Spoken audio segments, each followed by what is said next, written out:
Hujan-hujan ngadamel lawar kate lauk asin kanggo haneut sareng tempe goreng. Assalamualaikum baraya, patepang deui sareng Cek Entut.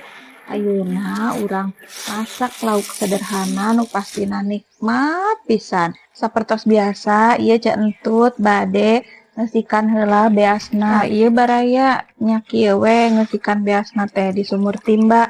Urang dibersihan heula nya baraya. Baraya sadayana kuningan teu nu namina sayuran katel. Tah ieu di Majalengka mah aya nu namina teh sayuran katel, biasana teh dilawar atau disambel.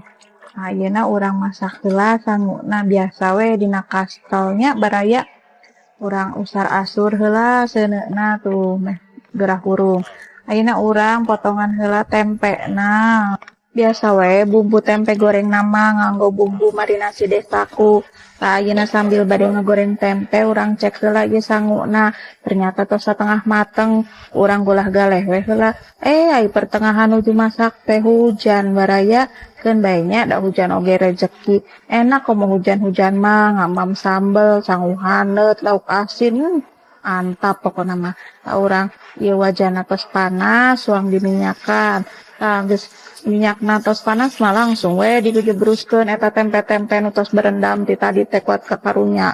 Taririseun meureun nya tawang digoreng heula ambe haneut tempena. Cenah ge digorengna teh sampai kekuningan tapi ulah ketang baraya jauh teuing geus puguh di Majalengka nya.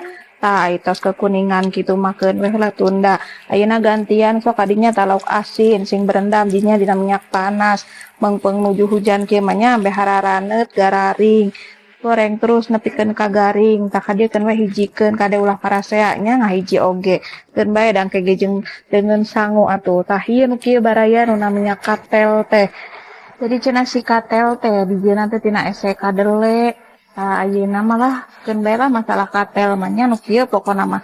Tadi tos dibeuleum tarasina, tah ieu nu kieu we samarana mah cabe keriting, cengek domba, terus teh ieu teh aya kencur alias tikur.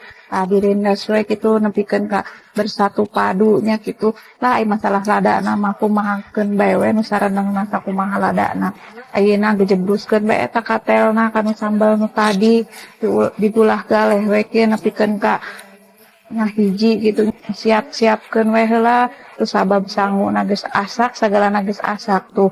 Kuat ka ngalimet kitu tingali ini pedo elom eta mah.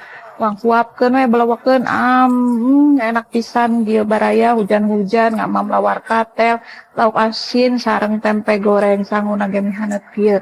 Tos we lah sakitu we heula baraya karunya ge bisi kabarita ayu atuh nu bade taruang sadayana sareng Cek Entut. Geuning nikmat kieu baraya lauk sederhana oge di kampung mah nya ne asa kuat ka jadi daging kieu. Nya nu penting mah hirup mah bersyukur baraya naon we nu aya dituang dinikmati nya. Tos we lah sakitu heula vlogna ayeuna mah ke disambung deui di vlog nu sanesna nya baraya. Assalamualaikum.